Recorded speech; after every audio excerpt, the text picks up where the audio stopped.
नमस्कार दोस्तों, next topic है रिमाइंडर थ्योरम शेषफल प्रमेय। एक एग्जांपल से समझते हैं। मान लीजिए ये संख्या है 12, 10, 12 और इसको 12 से भाग दे के बताना शेषफल क्या होगा। तो वही सिंपल अप्रोच अप्लाई करेंगे हम लोग। 12 से भाग देते हैं 12, 10, 12 में, तो 12 से एक बार में जाएगा, 12 के 12, ये खत्म हो गया। एक कैरी किया, अब भाग जाएगा नहीं। फिर इधर 0 बढ़ा के 0 उतार लिया, अभी भी नहीं जाएगा।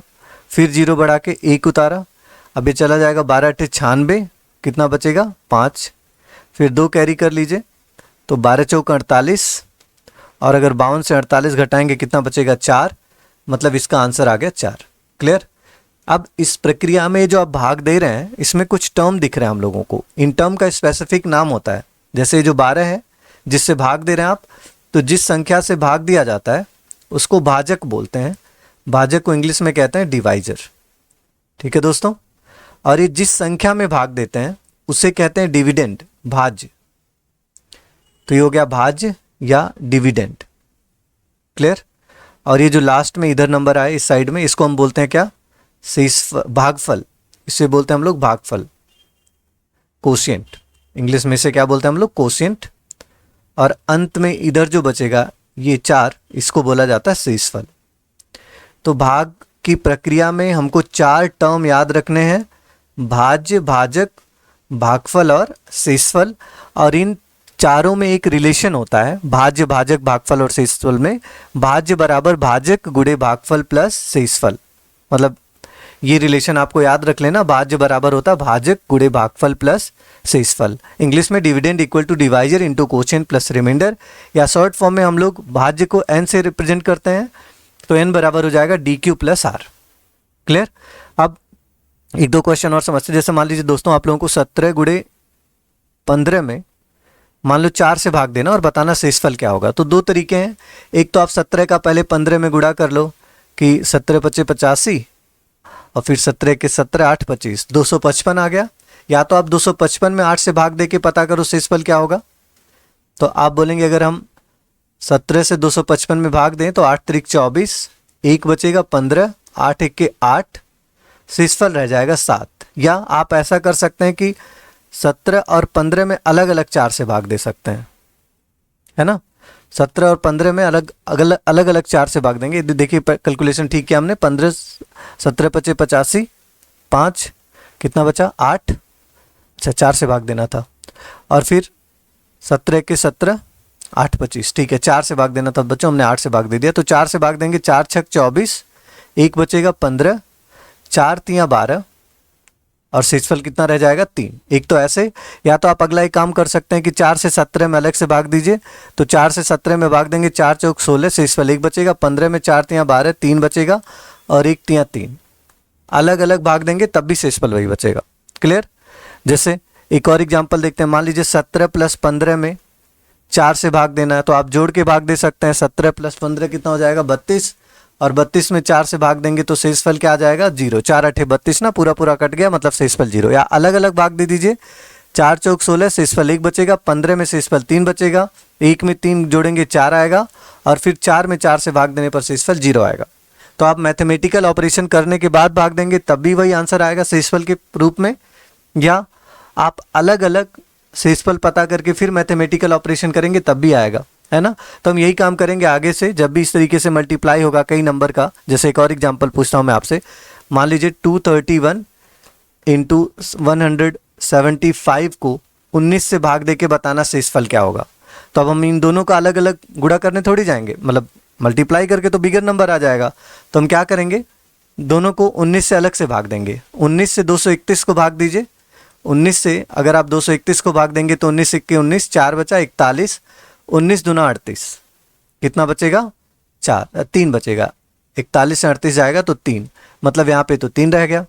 ऐसे 175 में 19 9 171, शेषफल 4 बचेगा, और 3 चौक 12, शेषफल 4 आ गया। समझ आया दोस्तों।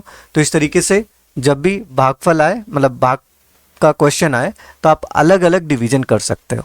ओके, चलिए अब कुछ क्वेश्चंस कर लेते हैं। पहला क्वेश्चन है 16075 को किसी संख्या से भाग देने पर भागफल 167 तथा शेषफल 43 प्राप्त होता है, तो भाजक क्या है। तो देखिए 16075 भाज्य है क्योंकि इसमें भाग दे रहे हैं, मतलब n का वैल्यू 16075 है। ठीक है, भाज्य को हम n से प्रदर्शित करते हैं। भागफल को q से, तो q का वैल्यू कितना है 167, और शेषफल को r से, तो r का वैल्यू कितना है 43। अब हम लोगों ने अभी फॉर्मूला पढ़ा था भाज्य, मतलब n बराबर भाजक d होता है, भागफल q होता है और शेषफल क्या होता है r। तो वैल्यू पुट कर दीजिए 16075 इक्वल टू, आपको भाज्य नहीं पता d है, कोशिएंट 167 है और शेषफल कितना है 43। क्लियर। अब आप इसको ट्रांसपोज कर दीजिए 43 को लेफ्ट में, तो 16075 से 43 माइनस हो जाएगा बराबर d गुणे 167। तो ये कितना बचेगा, 5 से 3 गया 2, 7 से 4 गया 3, 0 6 1 बराबर d गुणे 167। तो d कितना हो जाएगा 16032 बटे 167। क्लियर है। तो देखिए ये किससे कटेगा, 167 से भाग दे लेते हैं सीधे। 167 से अगर 16032 में भाग देते हैं कितनी बार जाएगा, 160 में तो भाग जाएगा नहीं, तो 1603, और 1603 अगर तो हम 9 बार लेके चलते हैं, 9 बार, तो 9 सत्ती 63, 9 छक 54, 6 60, और 9 1 के 9 6 15, 1503 आया। तो 0 0 1 100 1002।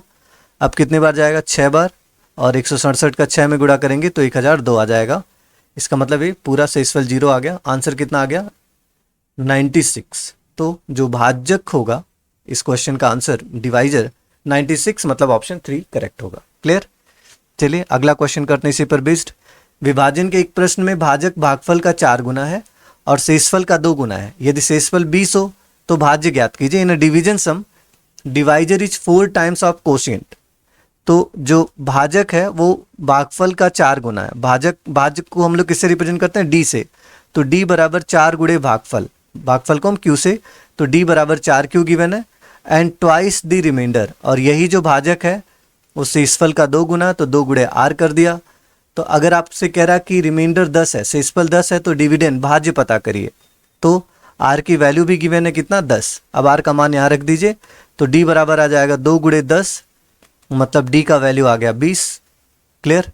d का वैल्यू 20 है, r का वैल्यू 10 गिवन है। अब d का वैल्यू यहाँ पे रख दीजिए, तो 20 बराबर हो जाएगा 4 गुणे q, और यहाँ से q का मान कितना आ जाएगा 5। आपको q भी पता है, d भी पता, r भी, और आपने फॉर्मूला पढ़ा है n बराबर क्या होता है dq प्लस r, मतलब भाज्य बराबर भाजक गुणे भागफल प्लस शेषफल।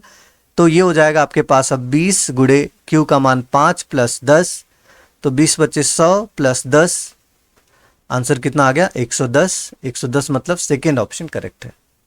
ओके चलिए आगे बढ़ते हैं। क्वेश्चन नंबर 3 देखिए क्या कह रहा, ये भी वही है। भाजक के एक प्रश्न में भाजक भागफल का 10 गुना है ना। भाजक भागफल का 10 गुना मतलब d बराबर 10 क्यों दिया आपको, और शेषफल का 5 गुना है, तो d बराबर 5 गुणे r, और फिर शेषफल आपको 46 दिया, मतलब r का मान 46 है।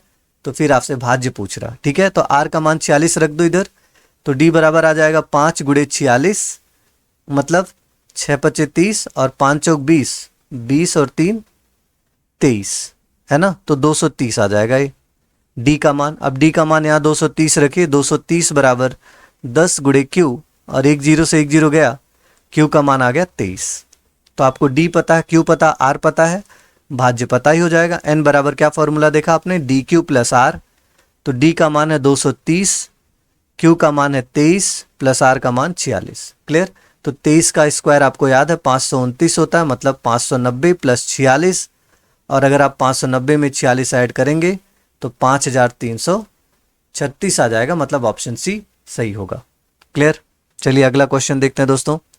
अगला क्या कह रहा है, किसी संख्या को 296 से भाग देने पर शेषफल 75 प्राप्त होता है। पहली लाइन है, अगर हम किसी संख्या को 296 से भाग देते हैं तो जिससे भाग देते हैं उसे हम भाजक बोलते हैं 296, तो शेषफल 75 प्राप्त होता, मतलब r का मान 75 है, ये है ना।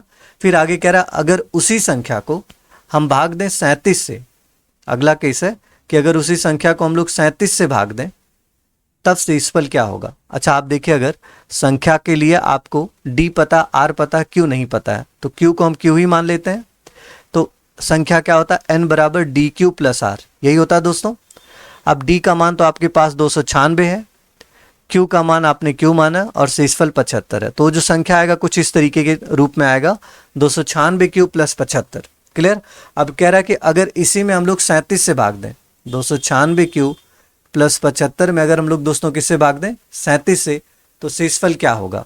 तो देखिए 296 को अगर आप 37 से भाग देंगे, 37 से, तो कितना आएगा शेषफल। तो 37 का टेबल पढ़िए कितनी बार जाएगा, 6 बार। अगर हम लोग 6 बार देखें, 6 बार नहीं जाएगा, 8 बार, 8 सत्ते 56, 8 त्रिक 24, 5 29, हाँ शेषफल 0 आ जाएगा। 296 में 37 से भाग देंगे, शेषफल 0, और क्यू में शेषफल कुछ भी आए, 0 का मल्टीप्लाई करने पर 0 ही आ जाएगा। इसका मतलब जो आपका आंसर आएगा वो आएगा 75 में 37 से भाग देने पर। मतलब कुल मिला के इस क्वेश्चन का आंसर वही आएगा जो शेषफल को भाग देने पर शेषफल आएगा, है ना। तो 75 को अगर 37 से भाग दें तो शेषफल 1 रह जाएगा। देखो अगर 75 को आप 37 से भाग देते हो तो 37 दूना 74, शेषफल कितना रह जाएगा, 1। मतलब फर्स्ट ऑप्शन सही होगा। तो दोस्तों अब इस तरीके के क्वेश्चन में आप ध्यान रखो कि अगर इस तरीके का क्वेश्चन आता तो सीधे शेषफल को हम भाग दे देंगे अगली संख्या से, वही आंसर हो जाएगा। ठीक है, अगला भी देख लीजिए। जैसे इसमें कह रहा है 357 से भाग देने पर 25 बचता है, तो 17 से भाग देने पर क्या बचेगा। तो आप क्या करेंगे, सीधे 17 से 25 में भाग दे दीजिए, क्योंकि 17 से 357 पूरा पूरा कट जाता है। तो अगर आप 17 से 25 में भाग देंगे तो 17 1 के 17 कितना रह जाएगा, 8, और यही आंसर है। क्लियर।